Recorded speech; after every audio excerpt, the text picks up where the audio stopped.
She placed her black leather backpack beneath seat 1A, dressed in simple jeans and a blazer. Within seconds, a sharp voice sliced through the air. "This is first class, ma'am." No welcome, no smile, just suspicion. Ruth Emerson didn't flinch, but what the crew didn't know was that she wasn't just a passenger.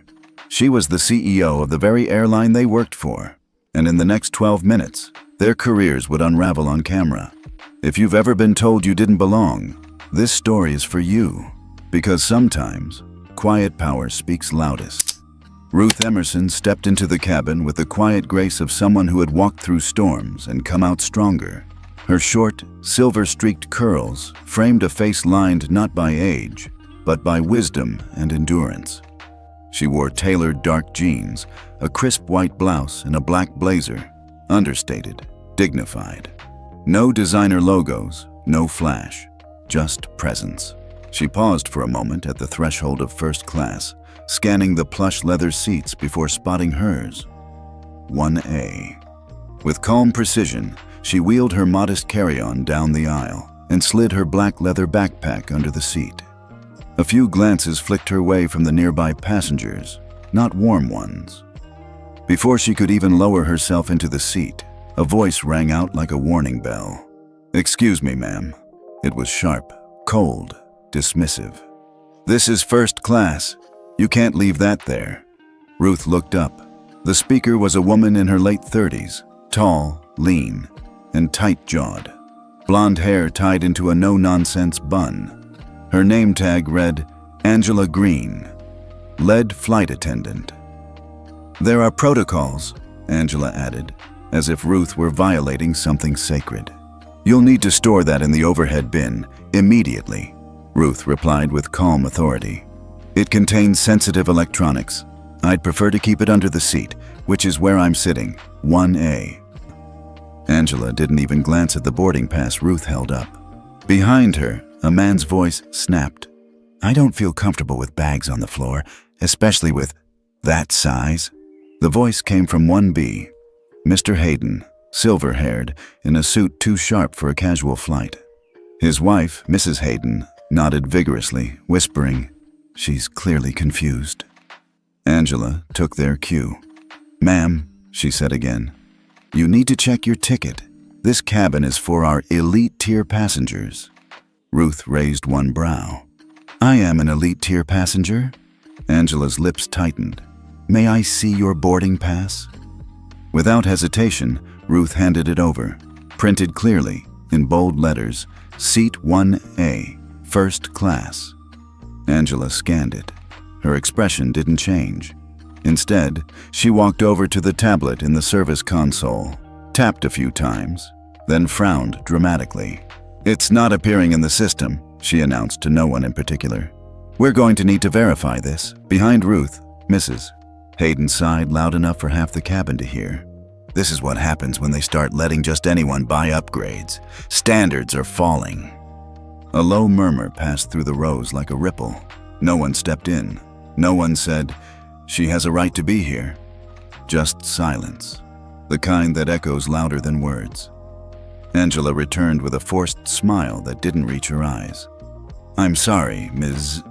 Emerson, is it? There seems to be a glitch. We may need to reseat you temporarily while we confirm your reservation."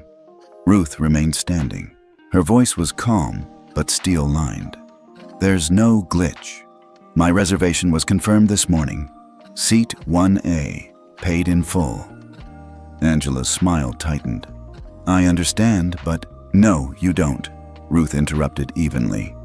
"What you see is a black woman in seat 1A, and that's what's making you uncomfortable." Angela's face flushed. "That is not—" she began, but was cut off by a second attendant, Bethany Clark, stepping in, holding a device. Bethany, younger and more nervous, barely glanced at Ruth before whispering something to Angela. Angela's eyes darted to the Haydens. Then she turned back. "I'm afraid we'll have to ask you to move to economy until this is sorted. Please don't make this difficult." A phone camera clicked somewhere behind them. Elijah Brooks, sitting silently in 2A, angled his phone just right to record the exchange. His face stayed neutral, but his thumb was already hovering over the upload button. He whispered into the mic, "Black woman kicked out of first class, even with a ticket." Angela motioned to the overhead bin. "You can retrieve your bag before relocating." Ruth didn't budge. "You want me to move because your system glitched?" "No, I'll stay right here while you fix your system." Angela exhaled sharply, clearly frustrated she wasn't getting immediate compliance. She turned to Bethany, murmured something again, and walked briskly toward the front of the cabin. At that exact moment, Mrs. Hayden leaned over and hissed, "This isn't a protest, it's a flight. You people always make it about race." Ruth turned slightly, not even giving her a full glance. "What people?" But before the woman could respond, Elijah's voice cut in low but clear. "It's all on camera." Bethany's voice came from behind. "Security has been contacted. If you won't cooperate, we'll have to escort you off the plane." The murmur in the cabin grew louder. A man in 3C leaned toward his seatmate. "This doesn't feel right," he muttered. Angela returned with a phone in hand, her tone now laced with bureaucratic authority. "Ms. Emerson, if you refuse to move, you will be removed from the aircraft. Please don't escalate this." Ruth sat down, calmly, deliberately. She crossed one leg over the other and folded her hands over her knee. "Escalation," she said quietly, "would be you dragging me off this plane for sitting in a seat I paid for." Angela opened her mouth, then closed it. Her grip on the phone tightened. Another voice, a new one, coming from the rear galley, rang out. "Is there a problem up here?"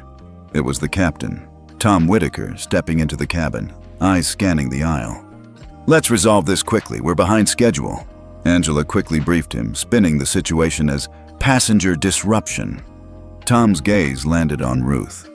"I'm going to need you to cooperate, ma'am." Ruth didn't blink. "I suggest you look at the name on that ticket before you finish that sentence." Ruth Emerson sat still, the soft leather of seat 1A molding around her like the throne it was, one she'd earned, not inherited. Her eyes didn't flinch as the captain hovered above her, waiting for her to rise. She simply tilted her head and said with a coolness only decades of navigating boardrooms could produce, "Please verify." Captain Whitaker frowned.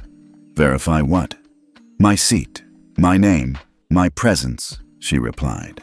"Because unless you've removed me from the manifest in the last 5 minutes, I'm exactly where I'm supposed to be." He hesitated. Angela Green stepped in, holding her service tablet. "Her ticket's scanned, but she's not showing up in our live system. It might be a sync error." "Might be," Ruth echoed. "Or might be something else entirely." Whitaker scratched his chin. "Ms. Emerson, we don't want a scene." "Then stop staging one," she said flatly. Angela's nostrils flared. Bethany Clark, hovering nearby with the air of someone wishing she were anywhere else, looked down at her own tablet. "Seat 1A is currently marked vacant," Bethany said after a pause. "No passenger assigned." Ruth leaned back slightly, voice low. "Interesting. I checked in at the terminal, got my boarding pass printed, walked through security, no issues, and yet I'm invisible the moment I sit down." Elijah Brooks, still seated across the aisle in 2A, kept his phone low but steadily aimed. His video was already uploading to a second platform. He whispered to his mic, "Now she's not in the system at all. Total erasure. Someone's playing games." The Haydens, seated behind Ruth, exchanged smug glances. "I told you it didn't feel right," Mrs. Hayden said loudly. "Some kind of scam, I bet." Mr. Hayden grunted in agreement. "Probably a last-minute upgrade, or worse, a fake ticket." Ruth ignored them. She turned her gaze to Bethany. "Tell me, when exactly was this manifest updated?" Bethany blinked. "What?" "The flight manifest. When was it last refreshed?" Bethany stammered. "It's a live system. Updates continuously." Ruth gave a knowing nod. "Then someone manually removed my record." Angela scoffed. "That's impossible. Only supervisory-level staff have that kind of access." "Exactly," Ruth said. "So it wasn't a glitch. It was a choice." Captain Whitaker shifted uncomfortably. Let's not jump to conclusions. Ruth didn't move. I'm not. I've seen this before. Angela crossed her arms. Ma'am, we need to resolve this. If you won't relocate, we may have to involve ground security. Bethany's tablet suddenly chimed. She glanced down, then froze. What is it? Angela asked. Bethany looked up slowly. Someone just accessed the flight record. There's an internal note. Passenger Emerson flagged. Confirm eligibility. Time stamped 7 minutes ago, right after she boarded. Angela grabbed the tablet. Who flagged it?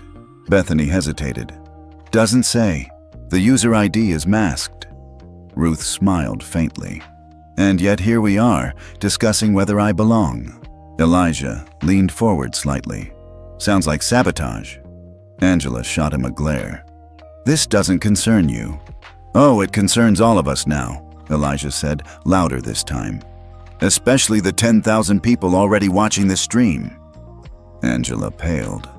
The cabin shifted again, not physically, but atmospherically. Passengers started murmuring, whispering, looking up from their devices.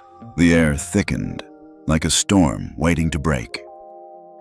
Let me make this easy for you, Ruth said, turning back to the captain. I'm Ruth Emerson, CEO of Vanguard Airlines. I hold 18% of the company's shares, sit on the Executive Oversight Committee, and am directly responsible for in-flight policy. You don't have to like that, but you will respect it. Captain Whitaker blinked. That can't be, Angela burst out. If that were true, we'd know. Bethany stared at Ruth, the recognition dawning slowly. Wait, Ruth Emerson? As in the new audit chair?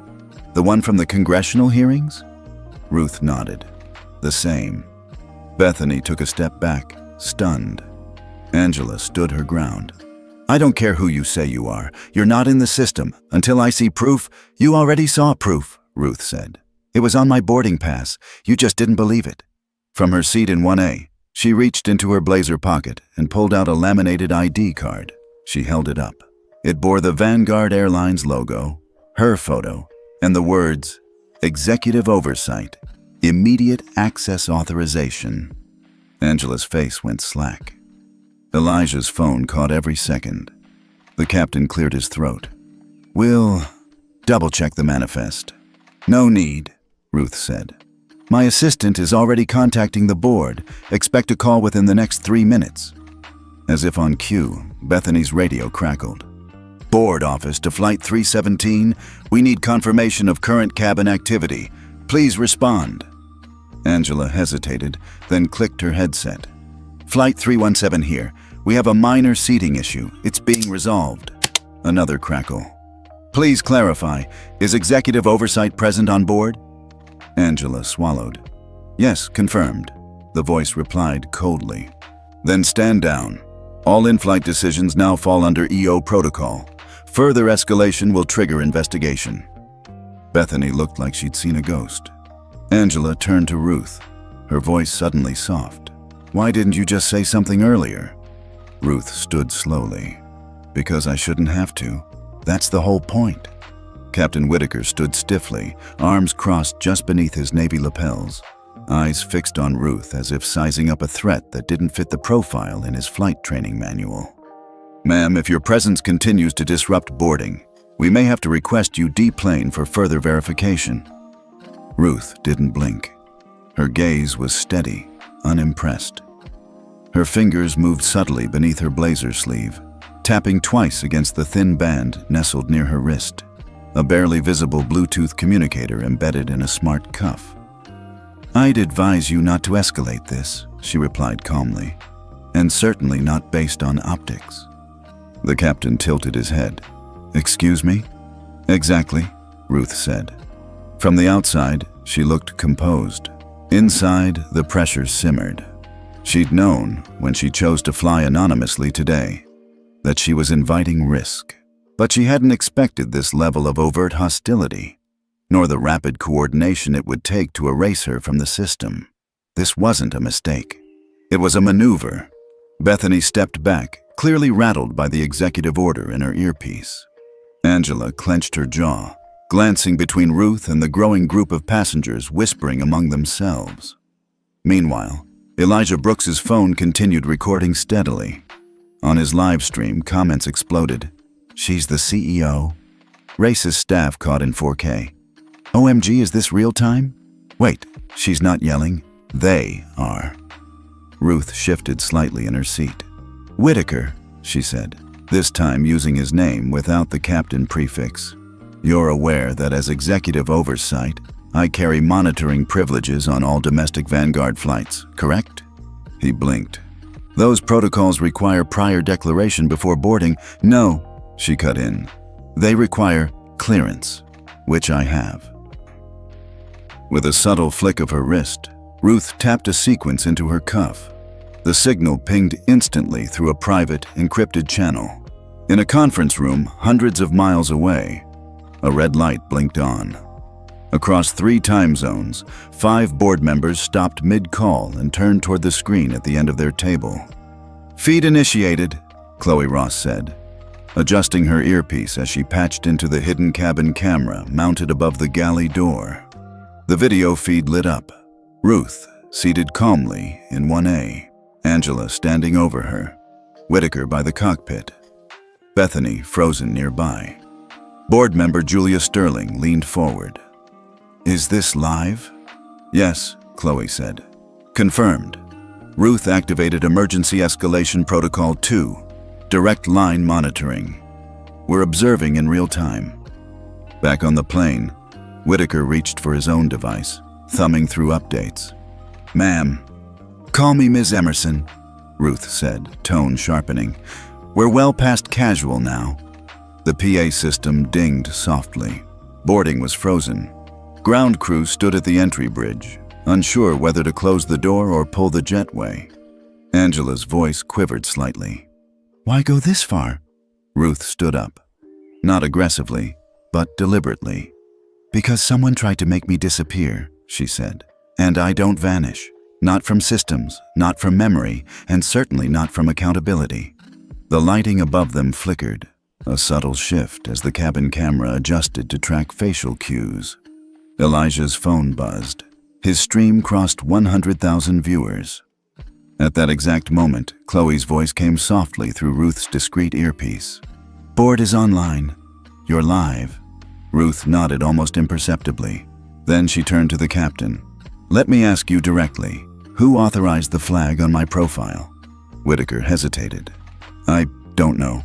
"Someone does," Ruth said. "Because that action had to be approved within 5 minutes of my scan at the gate. Meaning either you, a ground supervisor, or someone in in-flight command authorized the downgrade." Angela's hands were now behind her back, fingers twitching. Ruth turned slightly, addressing both Angela and Bethany. "You're both senior staff. You're telling me neither of you noticed the sudden absence of a first-class manifest entry?" Bethany looked down. "We were just following the prompts." "Prompted by what?" Ruth pressed. "A name? A color? A hunch?" No one answered. Then Ruth added quietly, "This feed is being reviewed by the board. Every word, every action. You are no longer operating in the dark." Angela glanced around, as if realizing the cabin itself had turned on her. A passenger in 2D murmured, "I knew something was off." Whitaker took a breath. "If this was a mistake, we'll correct it." "It's already corrected," Ruth replied. "Now we investigate it." Just then, Chloe's voice came through again. "Security logs confirm manual override on your profile 3 minutes after you checked in. Terminal 6, supervisor ID masked. We're tracing the access." Ruth gave a half nod. Of course it was masked. Cowards love shadows. Passengers now fully leaned in. This wasn't just a dispute over seating. This was systemic. Elijah, catching the shift, turned his camera toward himself for the first time. "This is Elijah Brooks, live on Flight 317. The CEO of Vanguard Airlines was flagged and erased from the system in what now appears to be a coordinated action. We're witnessing it unfold live." Angela broke. "This is ridiculous," she snapped. "No one flagged you. It's a glitch." Bethany turned toward her. "No, it's not. I just saw the access trail." Angela's eyes widened. "What?" Bethany's voice dropped, but not low enough.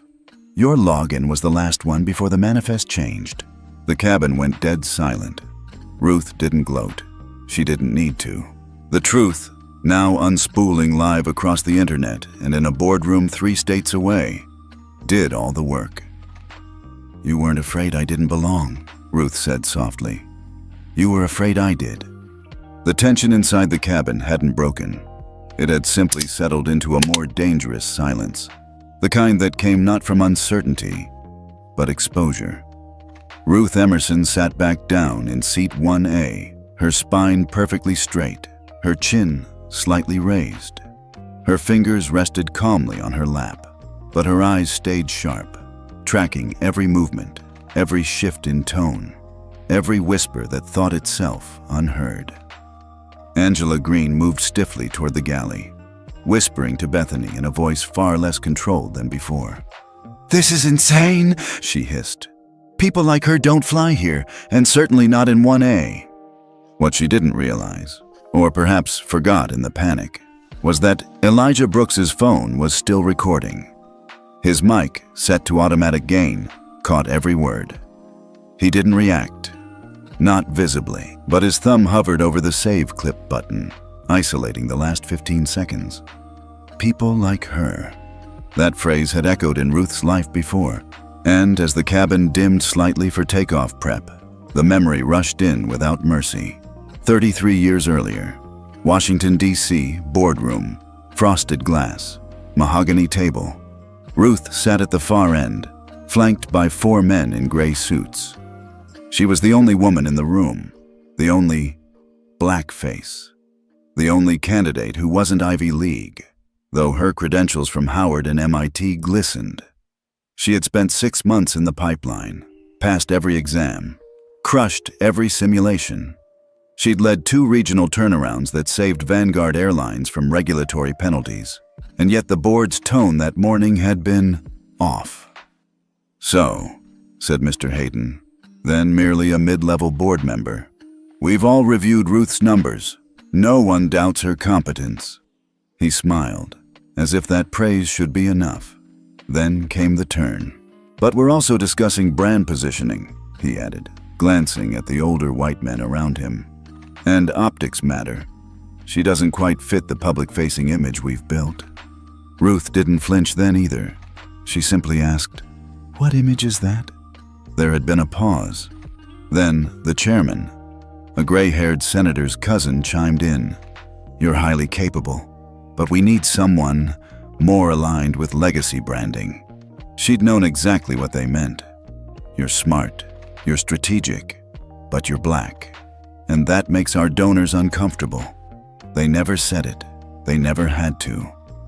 She walked out of that boardroom without the promotion, took a sabbatical, and when she returned as a private investor, not an employee, and began quietly buying shares. She knew someday that room would belong to her. Back in the present, Elijah leaned slightly forward. "You want that clip?" he asked quietly. Ruth turned just enough to meet his eyes. "Keep it safe. We'll need it." Angela's words had stirred something more dangerous than offense: memory. Ruth knew people like Angela didn't operate in isolation. They were trained, licensed, and then reinforced by systems designed to reward that quiet, polished cruelty. From 2 rows behind, Mrs. Hayden leaned toward her husband and muttered, "She's still trying to act like she runs the place."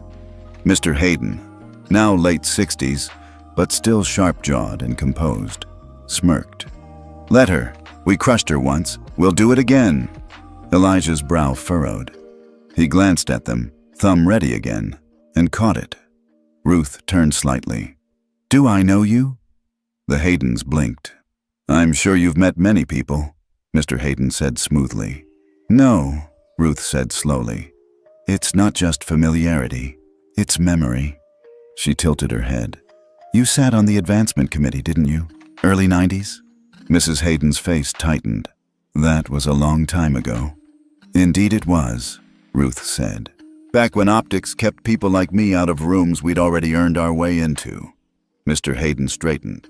"We made decisions based on strategy. You can't fault a company for selecting leadership that reflects its clientele.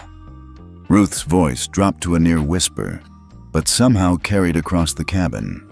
You mean leadership that reflects your comfort zone? Angela, returning to the aisle, caught the tail end of that. Bethany was pale now, whispering frantically into her headset. Chloe's voice returned through Ruth's earpiece. Board members are reviewing old voting logs. You're right.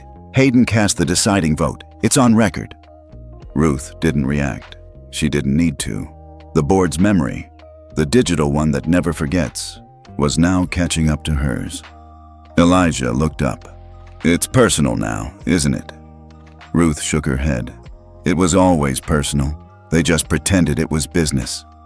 Angela approached again, tablet in hand. Ms. Emerson, the gate has requested you step off to clarify your documentation. Ruth remained seated. Bethany's voice came over the intercom before she could stop it.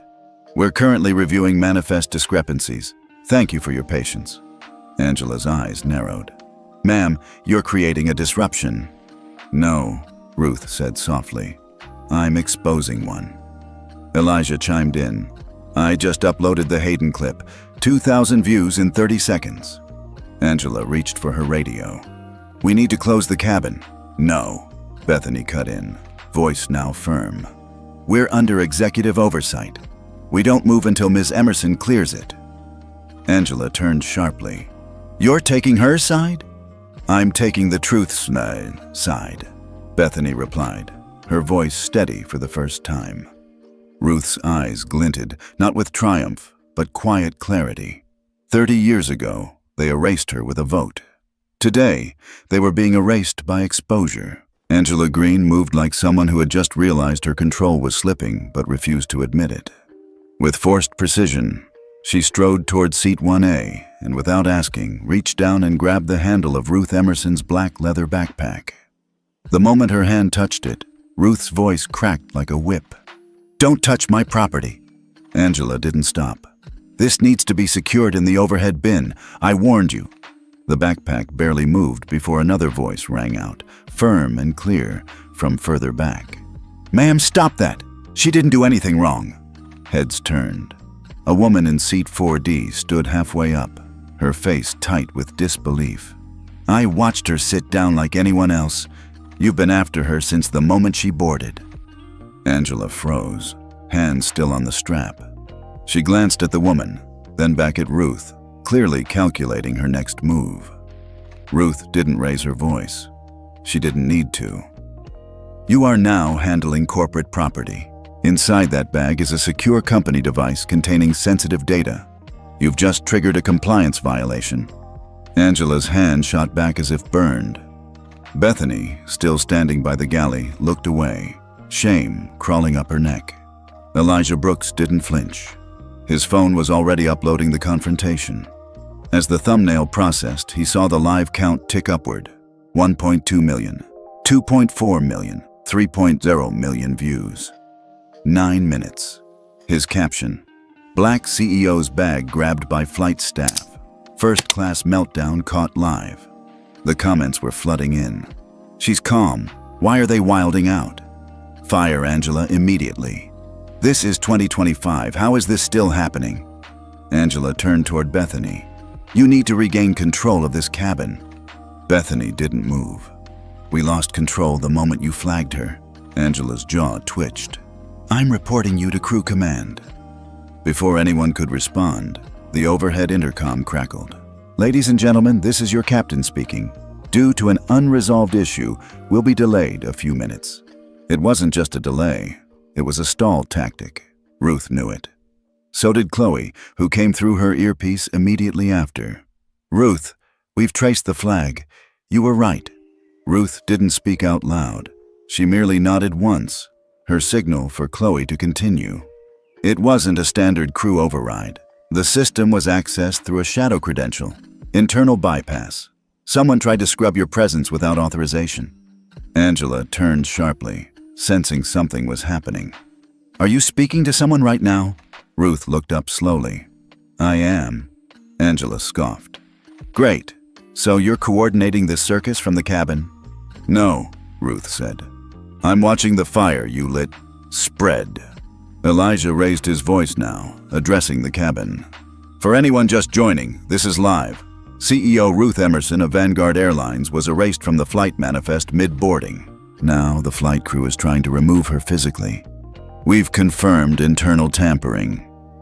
Angela's head snapped toward him. You're not allowed to record? You're not allowed to violate federal discrimination policy, Elijah shot back. Pick your battles. The woman from 4D added, He's doing the right thing. So is she. You're the ones out of line. Angela's composure cracked. You people think you can scream racism, and suddenly you're untouchable. I haven't screamed anything, Ruth said. But now you've said the quiet part out loud. Bethany suddenly stepped forward. Ms. Green, she said formally, I'm invoking Article 417 of the Crew Ethics Charter. You're suspended from authority until reviewed by oversight. Angela turned white. You can't suspend me. Board protocols say I can, Bethany said. And you're no longer protected. Angela's mouth opened, then closed. Just then, Chloe's voice returned through Ruth's earpiece, louder now. Intentionally. We've confirmed an internal breach. Executive oversight is taking full control. Cabin feed is now mirrored to HQ. Ruth smiled faintly. Thank you, Chloe. Angela tried one more time. You hacked your own flight system to make us look bad, didn't you? Ruth stood. The entire cabin went still. Let me make something very clear, Ruth said, voice calm but carrying like thunder. I didn't hack anything. I designed the protocols. I built the oversight. I predicted this scenario because I've lived it. And unlike you, I prepared for it. Angela stepped back. You erased my name from a system I helped create, Ruth continued. You flagged me because I didn't match your definition of first class. But the irony is, I am the system now. And every word, every action, every mistake you've made is now preserved in the cloud, in the press, and in policy records. Elijah turned his phone toward the rest of the passengers. If anyone else has footage, send it to the address I've pinned in the comments. We're making sure none of this disappears. Bethany exhaled and whispered to herself, This isn't a flight anymore. It's a reckoning. Ruth sat back down. Angela stayed frozen, her hand twitching at her side, as if still trying to cling to whatever authority remained. But it was already gone, buried under the weight of 3 million views, a digital audit trail, and a woman who had come to fly unnoticed, and instead uncovered a system built to erase her. Captain Tom Whitaker re-entered the cabin with clipped steps, jaw set hard. His composure had begun to fray, and the whispers echoing from rows behind 1A weren't helping. He glanced at Angela Green, whose arms were now crossed tightly against her chest, face flushed and defiant. Bethany stood behind them both, her head set askew, eyes scanning but not meeting anyone's. Ruth Emerson didn't rise. She didn't flinch. She sat like a statue forged in authority, gaze unwavering as Whitaker approached. We've reviewed the situation, he began, tone low but aggressive. And to ensure the safety and punctuality of this flight, you're being asked to deplane. No, Ruth said calmly. This is not optional, Whitaker snapped. You've disrupted boarding, challenged crew authority, and now the delay is costing us thousands. Ruth leaned forward slightly. I own this airline. The cabin went still. Whitaker blinked. You what? You heard me, Ruth said. I'm the CEO of Vanguard Airlines and the second largest shareholder. I don't just fly this airline, I lead it. Angela stepped up. You can claim whatever you like. I don't need to claim, Ruth interrupted. I confirm. Whitaker's mouth opened, then tightened. Even if you are who you say you are, you're not in charge on my aircraft. Chloe's voice came through Ruth's earpiece again. We're online. Emergency voting protocol is greenlit. Your go. Ruth stood slowly. Then let's put that to a vote. Whitaker blinked. What? Ruth tapped the discreet button on her cuff again. Simultaneously, 5 executives seated in a virtual boardroom 3 time zones apart received the same push notification. Urgent oversight vote. Mid-flight incident. Flight 317. Subject: CEO status challenged. Internal breach confirmed. Requesting immediate executive board response. Within 60 seconds, secure feeds activated. The hidden cameras in the cabin, part of Vanguard's security audit system designed specifically for ethical training and crisis oversight, began broadcasting to encrypted screens across the boardroom. Chloe stood at the head of the virtual room, managing feeds, identifying key cabin moments. Angela grabbing the bag. Whitaker confronting Ruth. Bethany's refusal to back Angela. Julia Sterling, head of ethics, spoke first. This level of crew misconduct has exceeded training laps. This is targeted exclusion. Another voice joined, calm, measured, and familiar. I'd like to request we hold voting until the cabin actions are fully observed in sequence, said board member Marcus Clark. Bethany's father. Chloe blinked. Sir, we're already at 4 million views across 3 platforms. Real-time impact is unfolding. Delay increases liability. Clark nodded once. Understood. But I want it recorded that no decision is made emotionally. Of course, Chloe said, and clicked proceed. Back on the plane, Ruth stepped into the aisle, but didn't move toward the exit. Instead, she turned to the first few rows. Ladies and gentlemen, she said clearly, you've witnessed what's happened here. I've been erased, questioned, and nearly removed from my own flight, all because I didn't look the way they expected a leader to look. She turned to Whitaker. And you've just stated that despite confirmation of my role, I'm not in charge. That's your stance? He folded his arms. On this aircraft, I make the calls. Not anymore, Ruth said, because now the board is watching. Whitaker's jaw clenched. The board doesn't fly this plane. No, Ruth said, but they can ground you. Angela stepped forward. You think this ends with a live stream? A few angry comments? No, Ruth said. I think it begins there, but it ends with accountability. Bethany, still near the galley, lowered her headset and took a step forward. Her voice was quiet, but firm. My father is on the board. Angela turned, stunned. What? Bethany looked at Ruth. He's not perfect, but he believes in integrity. He told me if I ever see injustice, I have to speak, even if it's uncomfortable. She faced Whitaker. And this is uncomfortable. Ruth met her gaze. Thank you. Bethany nodded. Elijah stood up in 2A, camera still in hand. We're at 4.5 million views. Hashtags trending, #Seat1A, #SheOwnsAd, and Vanguard Reckoning. Angela tried to take a step forward. This flight will not move! Chloe's voice boomed into Ruth's earpiece, then echoed through the cabin via Ruth's external speaker link. Until the emergency vote is finalized. Angela stopped mid-step. So did Whitaker. Chloe continued, now addressing everyone. Captain Whitaker, Angela Green, Bethany Clark, your actions are under direct review by the board of Vanguard Airlines. You are being recorded. Every action you take from this moment forward may be used in legal or disciplinary proceedings. Whitaker looked down, then to Ruth. This is overkill. No, Ruth said. This is overdue. Bethany glanced at her tablet. Voting update, 4 board members in. 3 votes to suspend Captain Whitaker pending investigation. 3 votes to remove Angela Green from active duty, effective immediately. Angela's hands dropped. No, you can't do this. I have tenure. You had power, Ruth said. You chose how to use it.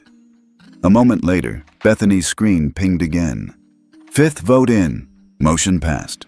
Effective immediately, authority of Captain Tom Whitaker and Flight Supervisor Angela Green is revoked. Security protocol initiated. Gasps rippled through the cabin. A man in 3B clapped once, then stopped awkwardly. The woman in 4D gave him a nod of encouragement, then joined in. Within seconds, a wave of quiet applause spread. Not loud, not triumphant, but restorative. Ruth didn't smile. She simply turned to Chloe's voice in her ear. "Send security to meet the aircraft upon landing," she said, "and notify HR. They're not flying again." Elijah Brooks stood up in the narrow aisle between rows 1 and 2, raising his phone slightly higher now. His voice, calm and deliberate, sliced through the tense silence that followed the suspension of the flight crew. "For those of you just tuning in," he said into the camera, "this woman right here, Ruth Emerson, isn't just a passenger. She's not just some random woman they tried to kick off the plane. She's the CEO of Vanguard Airlines, one of the founding executives.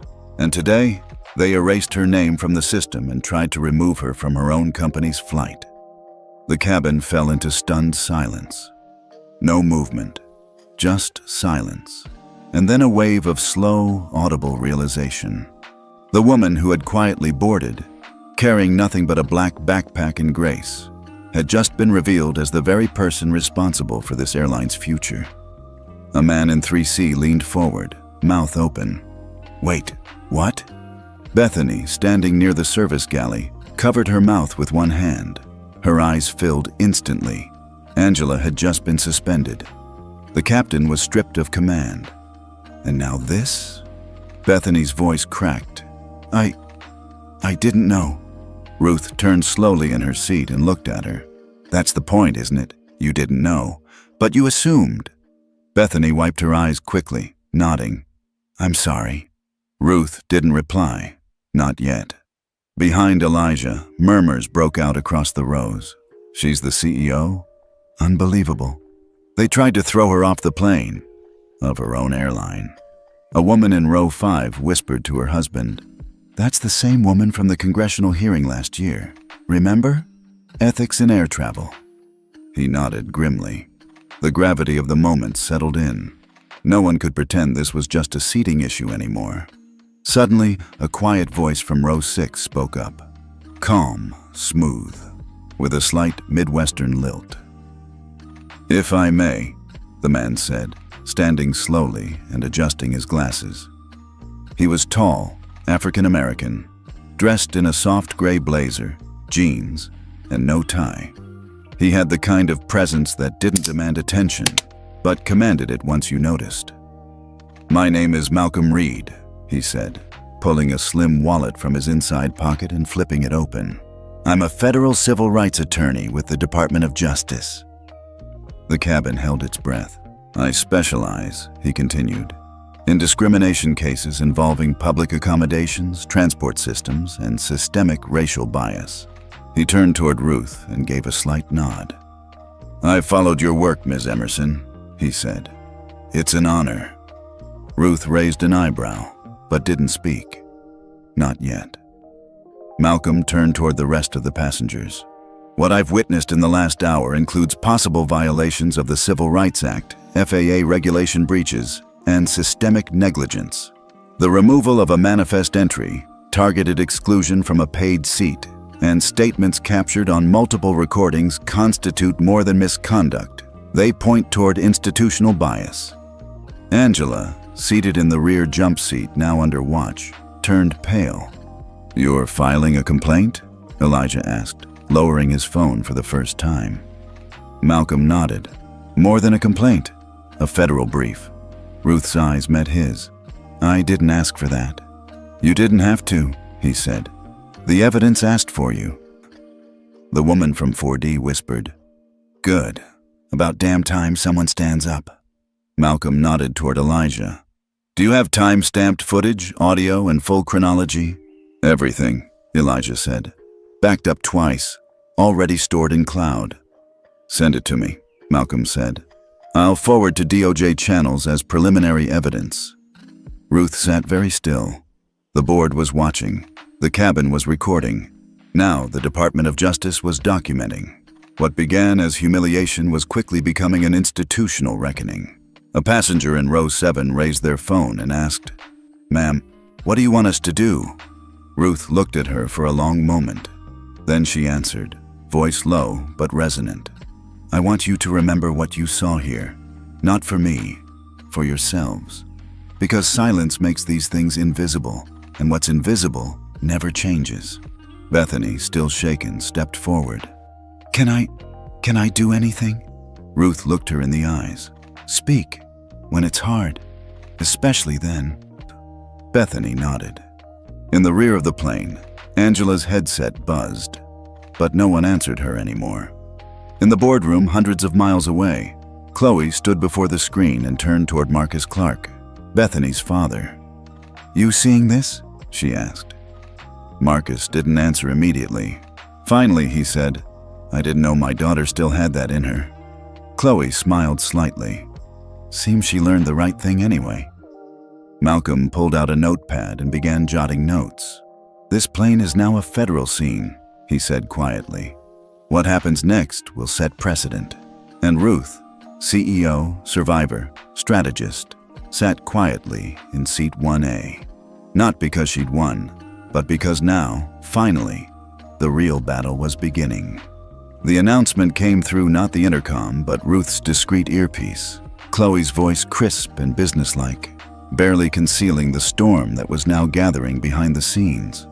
Board vote finalized, she said.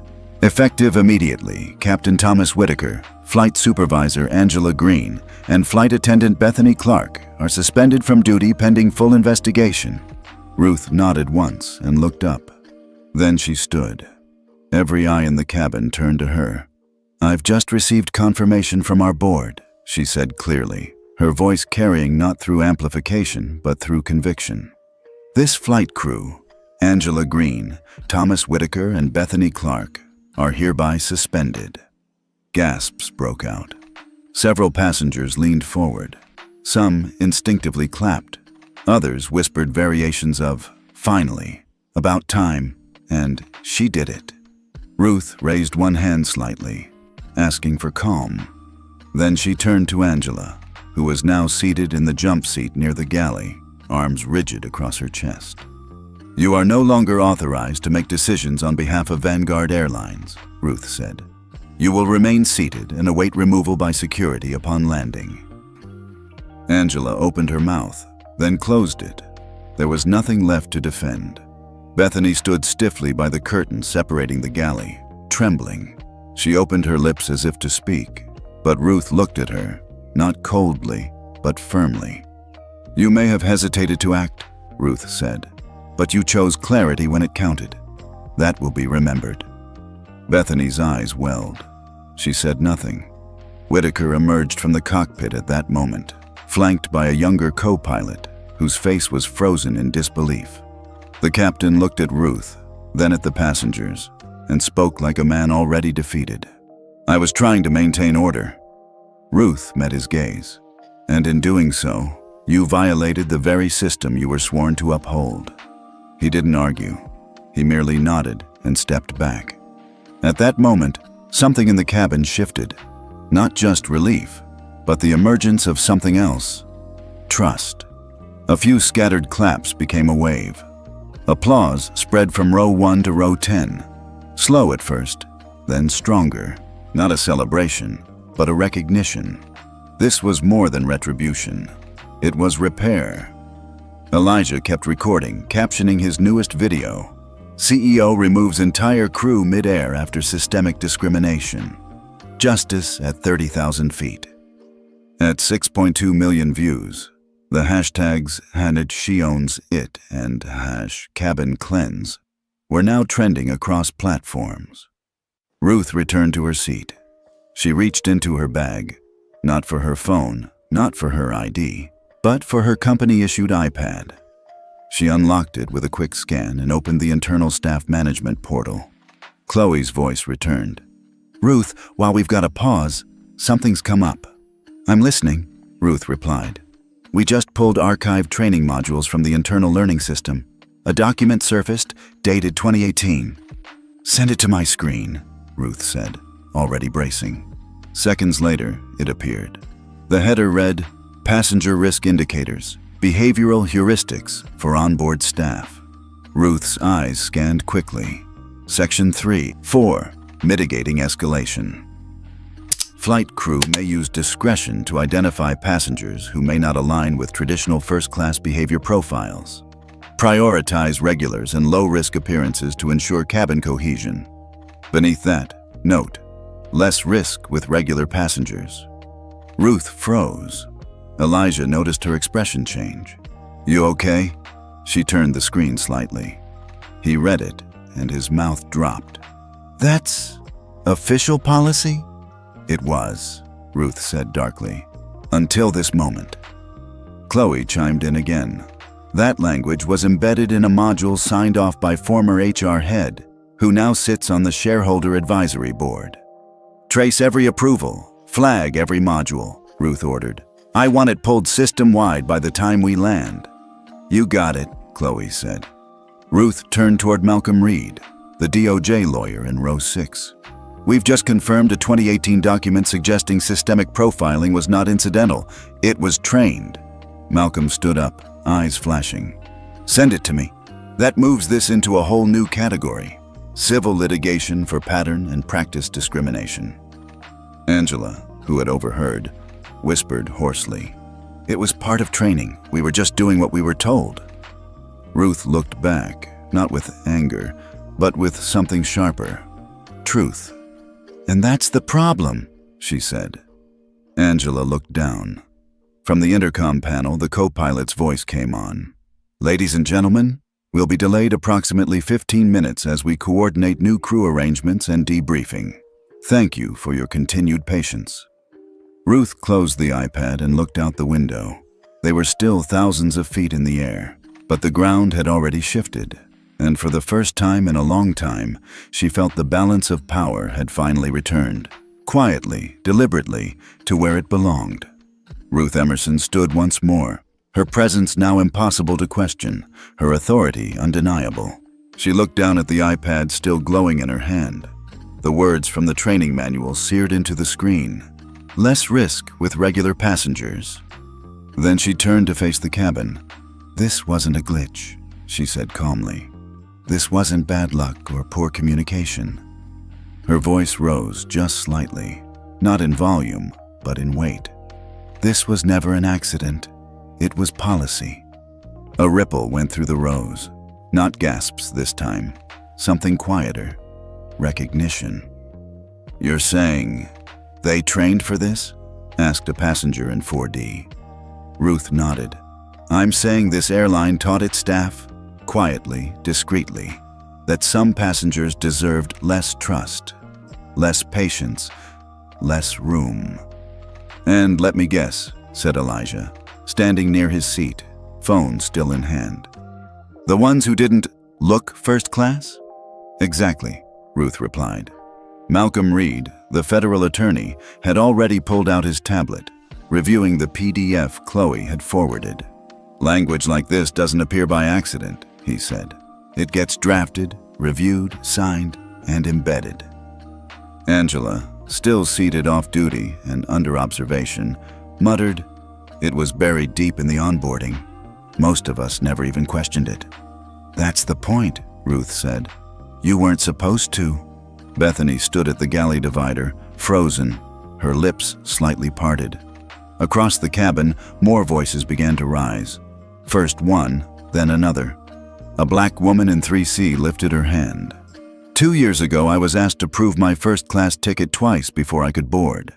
My white coworker walked right past. A Latino man from 6B spoke up. I was told my upgrade was unlikely, even after it cleared. They tried to push me back to economy. A Middle Eastern woman from row 7 raised her phone. I have video from last month, same airline. My father was stopped at the gate, questioned about why he needed a priority boarding pass. Elijah turned to them all. Send everything to the DOJ link I pinned. Now. Malcolm nodded.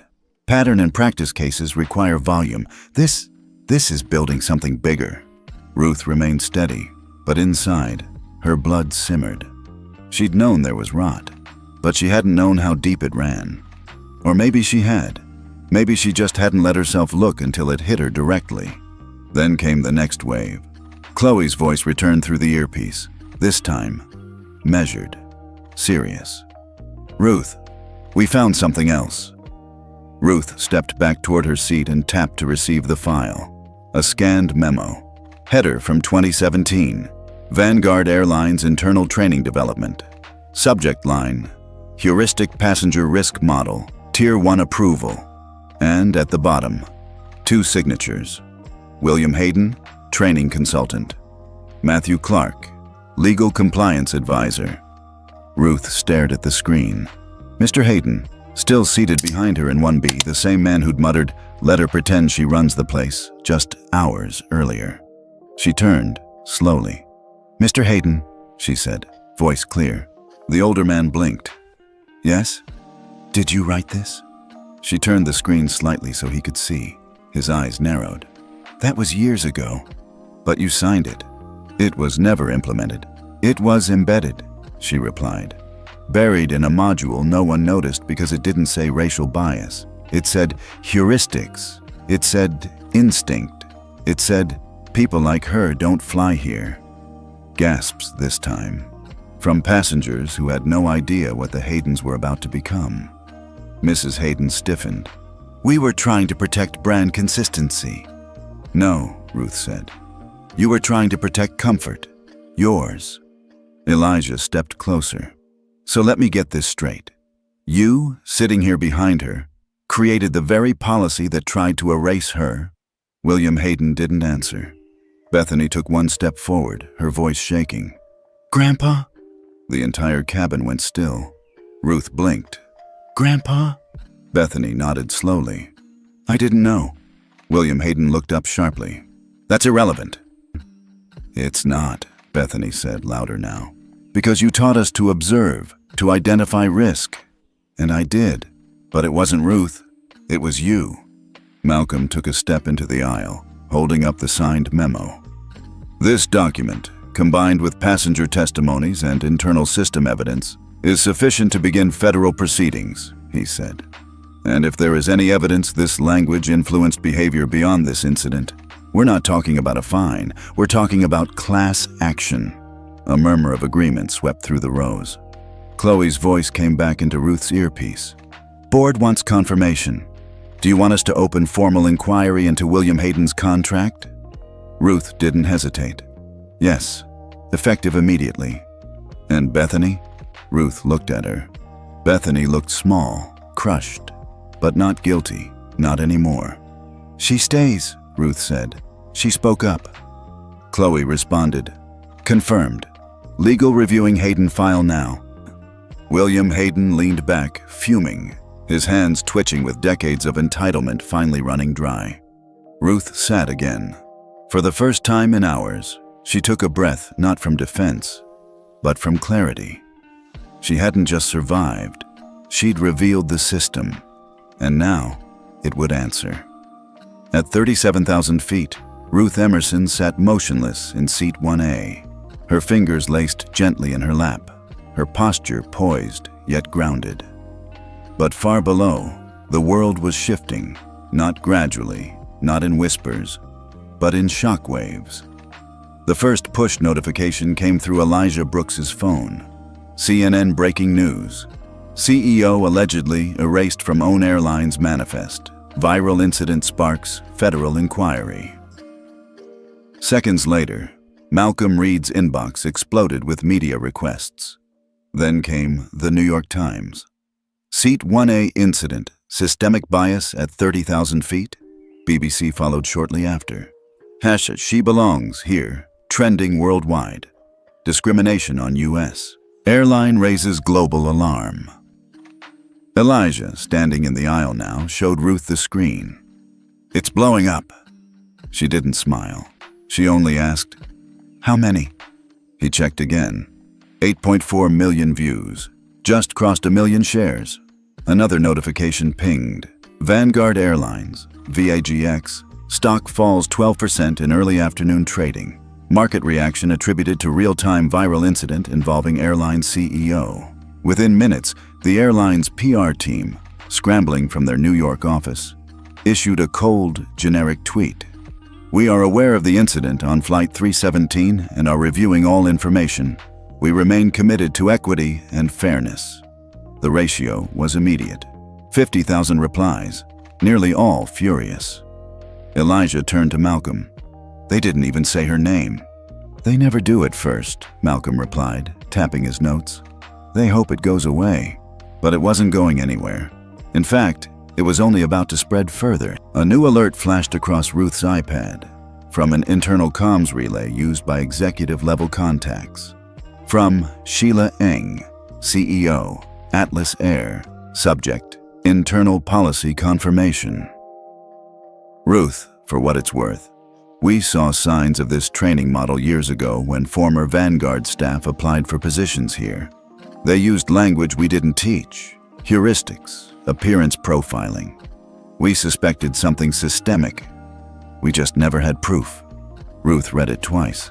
Then Chloe's voice echoed in her earpiece. You're not going to believe this. Atlas Air just went public. What? They just posted a formal statement confirming prior awareness of similar patterns. They've opened their own investigation. Accusations include poaching ex-Vanguard employees who brought bias with them. Elijah overheard, and his face went pale. This just became an industry bombshell. Malcolm nodded. If Atlas is stepping in, every airline is going to be dragged into the spotlight. This goes beyond Vanguard now. Ruth leaned back slightly, letting the impact settle over her like a cold wave. This wasn't just about her seat anymore. It was about the framework, the system, that had been quietly replicated across carriers, enforced through polite training modules and invisible biases. And now, it had a name. Seat 1A. Across social media, the hashtag had overtaken everything.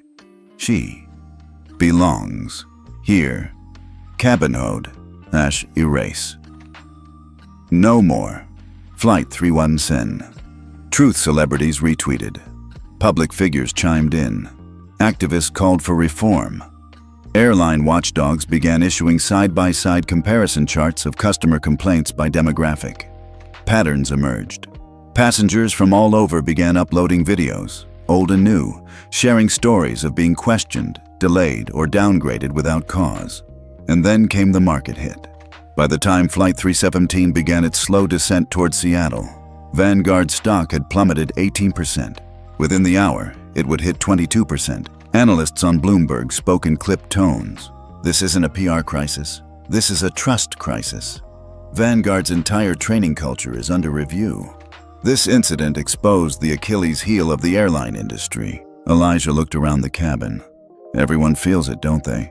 Malcolm added, they don't just feel it, they see it. You can't unsee what's gone viral. A quiet ping sounded from Ruth's iPad again. This one from a Vanguard internal chat, reserved for board-level leadership. Board action item.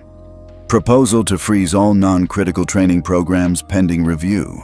Immediate audit of passenger risk modules. Internal security and ethics to report directly to CEO Emerson, effective 6:00 p.m. E.T. Ruth tapped approve. Bethany, still standing near the galley, whispered, they're cleaning house. They're trying to save face, Ruth said. But it's a start. Malcolm turned toward her. Do you realize what you've done? Ruth looked at him. Not yet. He pointed toward the screen on Elijah's phone, now showing a montage of media outlets, from MSNBC to Al Jazeera, replaying the moment she told the captain, I own this airline. You didn't just reclaim your seat, Malcolm said. You rewrote the industry's rules mid-air. From behind, Mr. Hayden, the architect of the old system, now sat slumped in his seat, eyes downcast, his wife silent beside him. Their influence had evaporated. Ruth turned back to the window. The clouds outside were beginning to clear, revealing Seattle's skyline in the far distance. Chloe's voice returned once more. Landing in 20. Press is waiting at the terminal. Ruth didn't answer right away. Then she said, let them wait. We're not done. The plane began its gentle descent toward Seattle, the cabin lights dimming slightly to adjust for altitude. But inside seat 1A, Ruth Emerson's world was anything but winding down. On her lap was the open iPad, glowing with authority.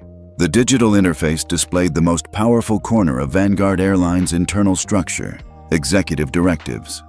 Only 3 living individuals had access. and Ruth was about to use hers. Chloe's voice chimed in. Board has greenlit your motion, standing by for full implementation. Ruth didn't hesitate. She scrolled to the Training Compliance Directive, tapped Edit, and typed only 6 words into the override field. Bias is not company culture. Then she tapped Archive Module, and the system asked for confirmation. Delete legacy passenger risk heuristics. Confirm? She tapped Yes. A loading wheel spun for 2 seconds. Then, module removed. Chloe's voice returned. It's done. HR and legal just received the kill switch notification. Ruth exhaled, slow but steady. Across the cabin, Elijah whispered into his live stream mic. She just shut down the training protocol, while still in flight, in real time. Malcolm Reed added, That's not just reform. That's rewriting the foundation. Passengers began murmuring again, not in fear, not in outrage, but in awe. Ruth wasn't waiting for committees or white papers. She was dismantling the machine from the cockpit door to the conference room. She pulled up another file, Department Leadership Directory, and began tapping names. 3 of them, the heads of recruitment, training, and compliance, were marked with red flags by Chloe earlier that hour. They'd signed off on heuristics.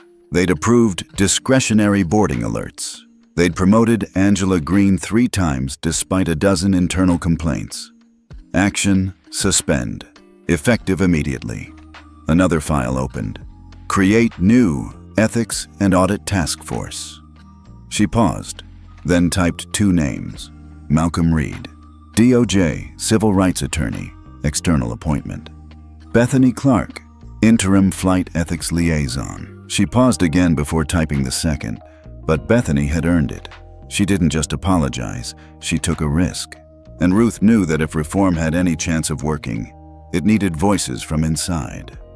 Chloe's voice returned. Confirming task force file received. Malcolm already acknowledged. Bethany has been granted level 3 internal access. She'll need mentorship, Ruth added.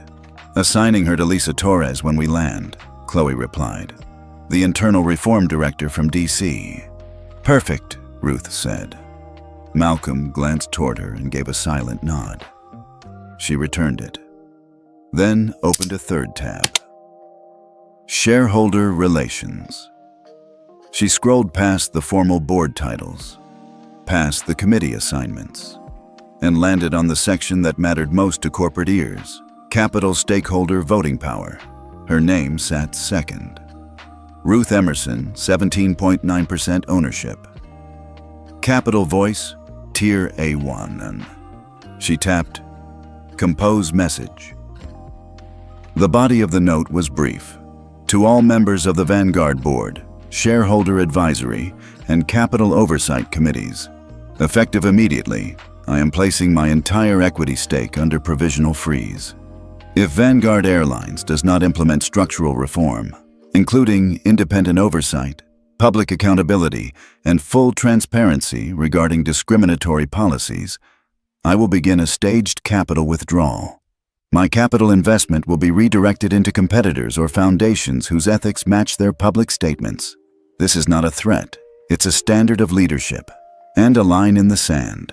Sincerely, Ruth Emerson, CEO, Vanguard Airlines Majority Governance Partner. She hit send. Elijah's phone buzzed again, showing the internal memo now leaked online. One of the press contacts must have received it through the company intranet. Malcolm whispered, You're putting money where your mouth is. I always have, Ruth said. The murmur of phones pinging filled the air like digital raindrops. Passengers checked news updates, and the message was already being quoted on MSNBC's live ticker. CEO threatens total divestment over lack of reform. Industry braces for ripple. A woman in 3A turned toward Ruth. Do you think they'll listen? They'll have no choice, Ruth replied. When money walks, culture follows. Chloe chimed back in. Anthony from the board just replied, 3-word response, let's move fast. That's the idea, Ruth said. Bethany, now seated 2 rows back with a borrowed tablet, looked up. What happens to the people who trained us wrong? They get replaced, Ruth answered, or retrained by people who lived what they never questioned. Elijah posted a final update before landing. She didn't just hold the seat, she used it. Reform is airborne. The pilot, now under temporary command from the co-pilot, made the landing announcement.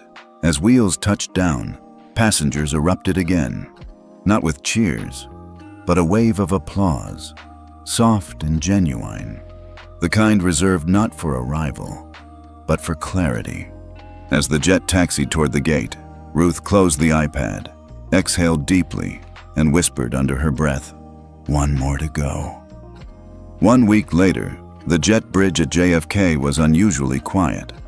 There were no cameras this time, no live streams, no chants or hashtags echoing through digital walls, just a quiet boarding announcement and the familiar chime of first-class clearance. Ruth Emerson stepped through the cabin door, greeted not with confusion or suspicion, but with eye contact and sincerity. A new flight attendant, a young man with a calm voice and nervous posture, smiled as he checked the manifest.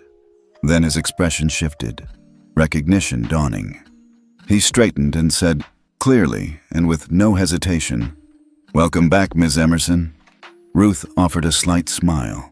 "Thank you." He gestured toward seat 1A. "Your usual seat." There was no confusion about where she belonged this time. No scanning delays, no furrowed brows, no preemptive questions about whether she was in the right place. Because she was. Because she always had been. The leather was still warm. The cabin was still crisp. But everything had changed. Across the aisle, 2 other passengers murmured quietly, stealing quick glances at her, not in judgment, but in reverence. They knew. Everyone knew, and Ruth didn't need to say a word. As she stowed her bag neatly beneath the seat, the same black leather backpack that had ignited a digital firestorm, she glanced to her left. There was an empty space now, not just in seating, but in policy, in culture, in the invisible frameworks that once kept people like her in the margins. Her iPad pinged softly. A message from Chloe. "Audit report complete. New protocol live at all hubs. Atlas Air adopted our model this morning." Beneath that, another message. Subject, new hire confirmation, Ethics Division. She tapped it open. "Welcome, Elijah Brooks, position, Director, Ethics and Internal Accountability." Ruth let a breath escape. Not loud, just enough. Elijah hadn't asked for a job. He hadn't needed to. His actions, his steady camera, his unwavering presence, his refusal to look away, had written his resume for him. And she'd remembered. He was no longer just a passenger. He was a witness turned warrior.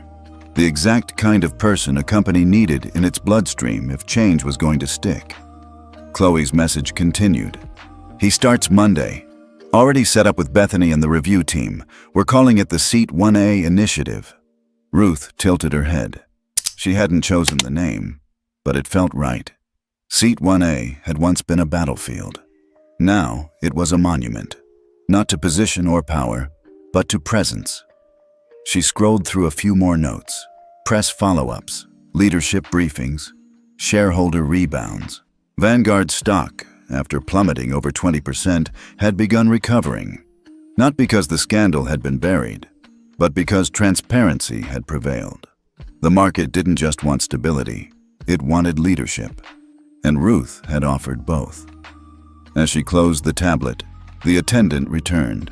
"Can I get you anything, Ms. Emerson?" "Water will be fine," she said, eyes still watching the runway. He hesitated a second longer, then added, "Thank you for what you did. My sister, she saw the videos. She's training to be a pilot. You gave her something real." Ruth nodded once. Then it was worth it. He stepped away.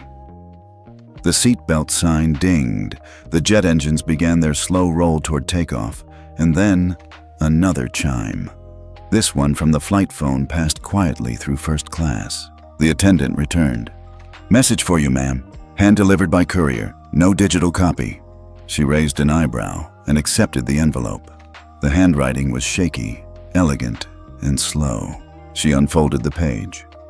Dear Ms. Emerson, I am 85 years old.